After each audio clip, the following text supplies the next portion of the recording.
I want you to start holding healthier boundaries. For those of you who we all have parents, and you did not make your parents' financial choices.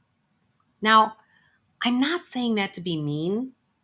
I'm saying that, the day that your parents die, this is the way I want you to think about it, that you did everything that was not only in right alignment for your parents, but also in right alignment for yourself.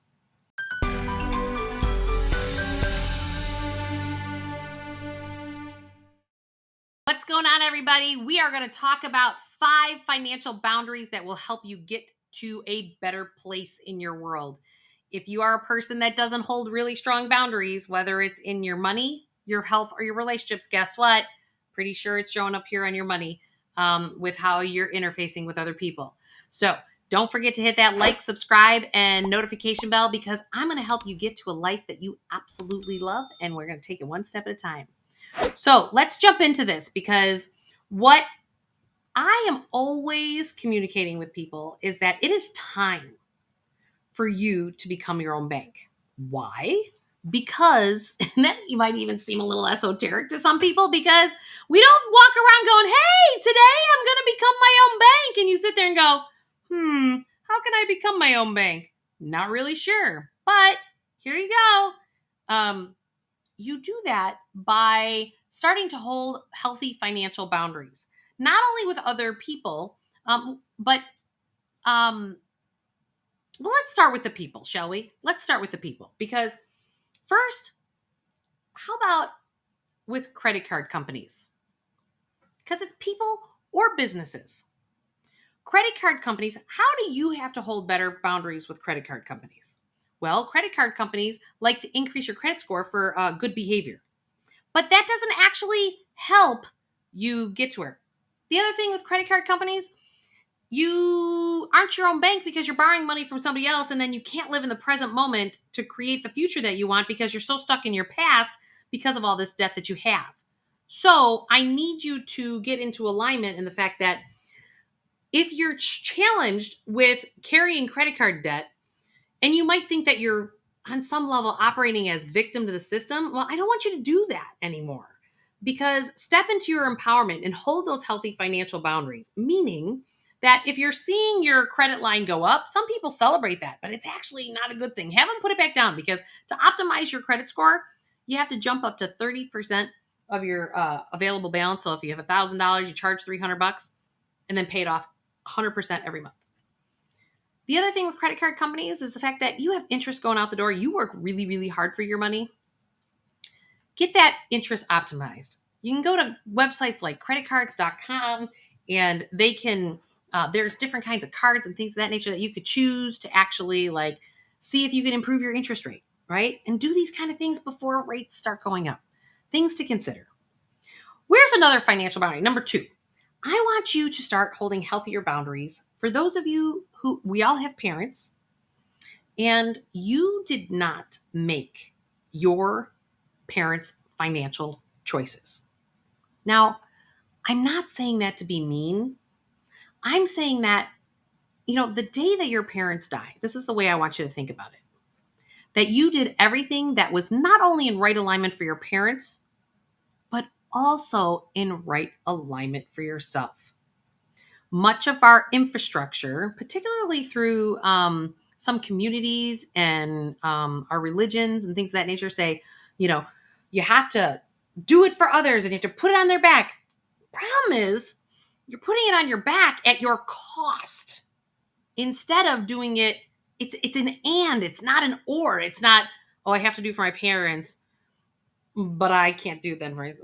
I'm left by the wayside. So it's an and. So find where that sweet spot is to hold those healthy boundaries financially with your parents that works for you, that your heart helps them if your heart wants to, as well as helping them financially be graceful at the end of their life.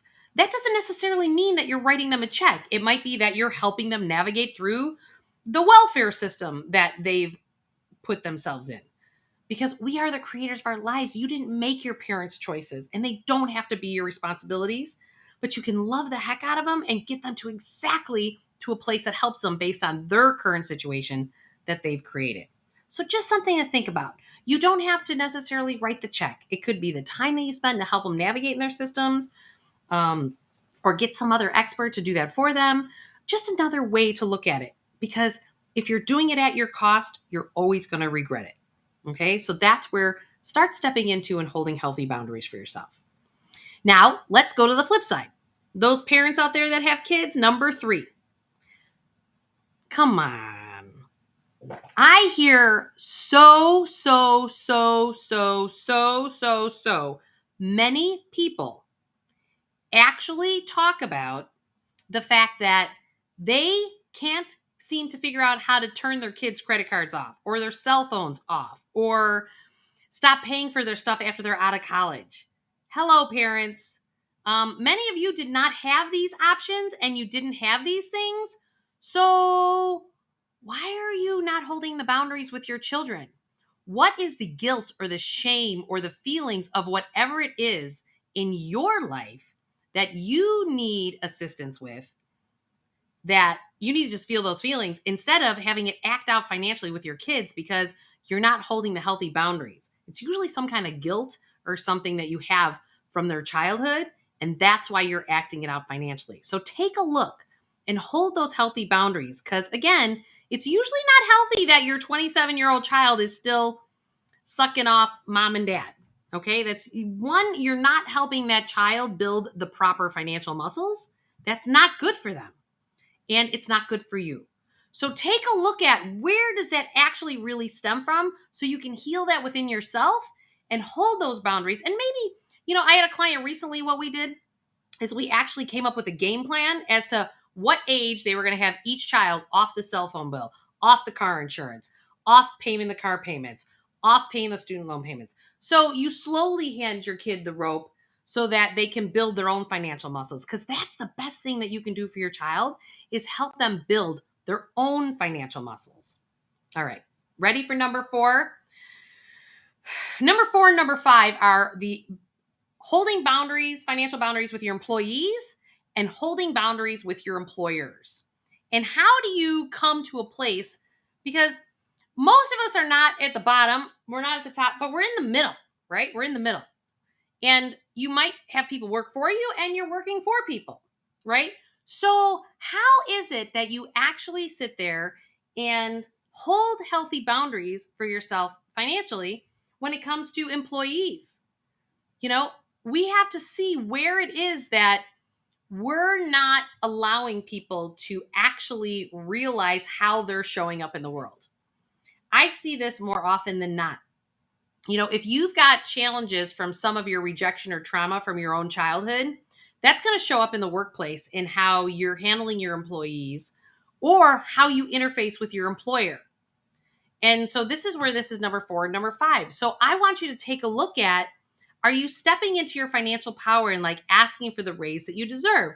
Or are you sitting there talking to all your friends about how I got screwed again and I didn't get this raise? And it's like, well, maybe you're not supposed to be at that employment anymore, but you need the paycheck because of all the bills that you have, because you haven't held healthy boundaries for yourself. And now you're sitting in this trap of how do I get out of it? So it all has to do with financial boundaries. So start to take a look at, and if you need some coaching on this, I have a coaching course I start every quarter. So go to my website, juliemurphy.com, and I can give you tips and tools of how to get these healthy boundaries, like whether you're the employee not asking for the raise or the employer who's giving away the ranch. There's different ways that this all shows up, but we need to start to learn to hold these financial boundaries, because the more we hold the boundaries, the better it is for the collective. The better it is for the company, the better it is for the families, the better it is for our communities, because we're all then financially stepping into a place of empowerment and not giving away the ranch. Employers out there, you do not have to solve your bad choices that your employees have made. Usually, I find people are asking for raises because they've created debt and they're like, I'm not being paid enough. Well, maybe they also need to make some different choices based on reality. Or maybe the employees, if the employer isn't paying you what you're worth, maybe it's time to start putting your energy and your resume out there to go find a job somewhere else as someone who really appreciates and will compensate you accordingly, right? These are all good financial boundaries. And again, happy to help you along your journey. Hit that subscribe, like, and notification bell because I'm going to get you to a life that you absolutely love. And we're here to help. Have a great one, everyone. Bye.